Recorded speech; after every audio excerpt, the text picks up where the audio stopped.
ఎట్లా బయలుదేరుతున్నారంటే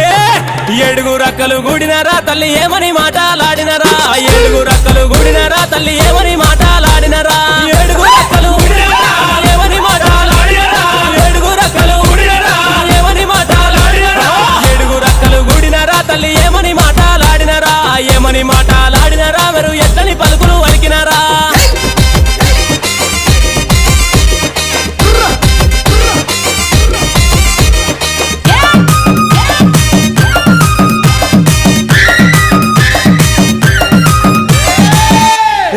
అటువంటి మా ఊరాల ఎల్లమ్మ తల్లి చిన్న చిన్న పాములు బట్టి చిటిక నేలుంగురాలు పెట్టి పెద్ద పెద్ద పాములు బట్టి పెద్ద నేలుంగురాలు పెట్టి నాగు పాముల